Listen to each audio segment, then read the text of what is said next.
Hello, ladies and gentlemen.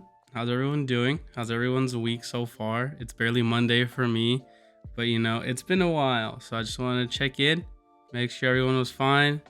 And I just want to make sure everyone's all nice and fine and dandy and good and shit. Kiriko finally came out in comp, and she is so fucking fun. I've been playing her so much. She's the only support I've really been playing. I only switch when we absolutely need it. Like if we have like a DPS Moira or something that's absolutely not helping the team. And playing her has just been such a fun experience with everything in her kit.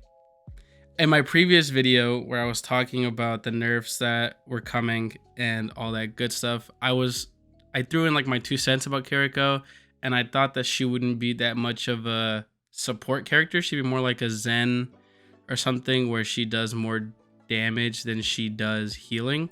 I was so wrong. So the reason that I had that assessment was because I had only played Kiriko in quick play, and I was really only playing her for her damage because like her crit does 120 damage. So I was really just trying to get like double dinks and feel good about myself and think I was a fucking aimer or something. But now that I'm playing her in comp where I actually need to focus on healing and supporting and keeping the team alive, she does so much damage. Editing Martin here, just want to say, past Martin meant healing. Kiriko does a lot of healing. Past Martin's a fucking dumbass, and he apologizes profusely. He owes each of you a cookie whenever he sees you in public. Okay, back to, dumbass Martin. Bye-bye. Her healing, like her little papers, really well balanced in my opinion, and I like the way that they work. So you kind of lock on to someone for a little bit, and you'll know that you're locked on because when you throw your papers, they'll be yellow. If they're blue, it means that they haven't locked on to anyone. They're kind of just flying. If they're yellow and the person is moving around, they'll kind of follow them for a little bit.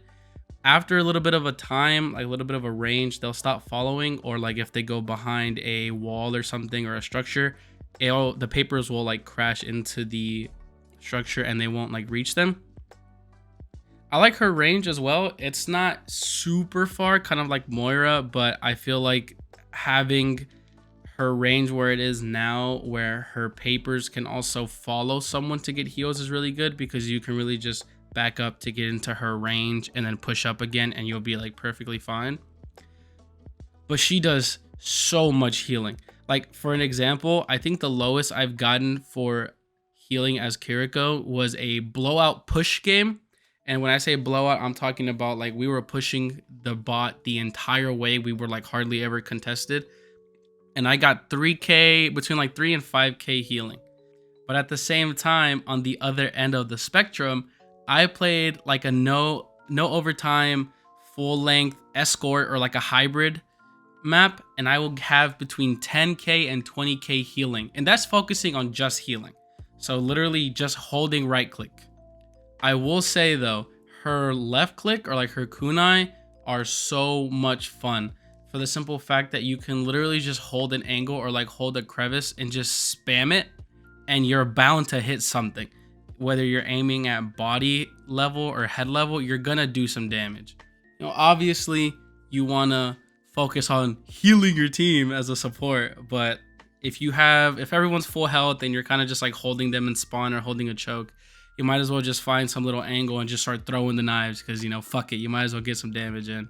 I will say, though, if you're worried about, like, your kunai accuracy or, like, your weapon accuracy, don't do it because you're going to be spamming so much. You're going to have, like, 2% accuracy because you hit hardly any of them. Her Suzu, or, like, her cleanse thing, in my opinion, if you can use it right, is super OP. I haven't done it because I'm trash at this game, but I've seen a few clips where people are cleansing Rhine Shatters. People are cleansing Diva Bombs. People are cleansing Junkrat ults. Like, it is insane what you can do with it. If you get the timing right, though. Because if you don't, then you kind of just throw it. You, like, are like, oh my god, I saved the team. And then everyone fucking dies, and it doesn't matter. But, it's like it's definitely a skill thing. Like, you're going to have to be good at it and know the timing and know, like, the situation. You're going to have to know enemy voice lines for ults and stuff. Like for Shatter, you're gonna have to like know when he throws down the hammer and all that good stuff. In my opinion, from the I'm pretty sure at this point I would say like 20 to 40 hours that I played of Kiriko.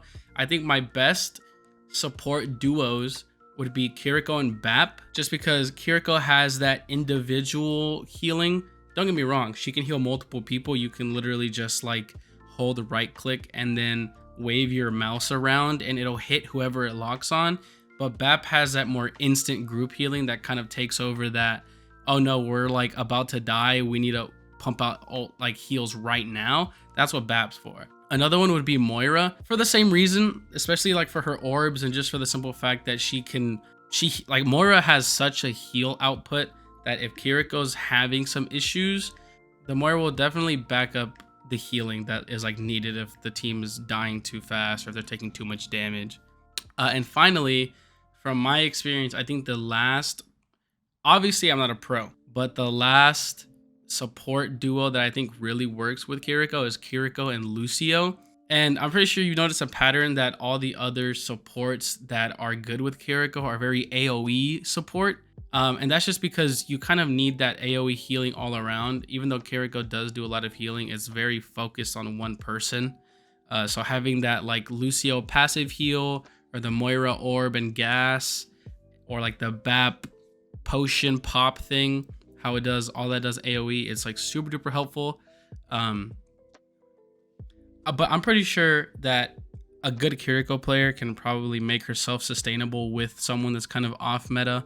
Like if you had a Zen, and I'm pretty sure like if you made sure that the Zen was doing Zen things properly, like discording and harmonying and stuff, I'm pretty sure Kiriko and Zen can definitely work, and stuff like that with like Kiriko Mercy, Kiriko Ana. You just have to work it out, and I'm pretty sure both players have to be really high skill level to kind of know how to play each character effectively.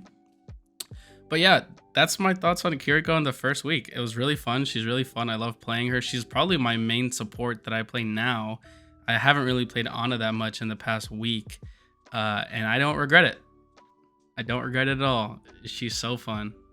I'm not gonna lie, this video is kind of lackluster just because I had a brain fart, and I like throughout the entire week because I was trying to think of what I wanted to talk about or what I wanted to do for the video, and I kind of just couldn't think of anything. And I remembered that like I had talked about Kiriko in my previous video, and obviously you know I want to talk about the new character and what I think about her just because I'm a support main, so of course I'm going to talk about the new character that's coming on the video game that I'm spending all of my time on. But yeah, I mean that's it for now, I suppose. If you like the video, you might as well hit the like, and if you like the content, you might as well like the subscribe button or something. I don't know. I stream Monday, Wednesday, Friday, Saturday on twitch.tv/comfypillow, where you can watch me play Kiriko live and then rage because I lose all my SR. But yeah, I appreciate you guys watching the video, and I'll see y'all later. Bye bye.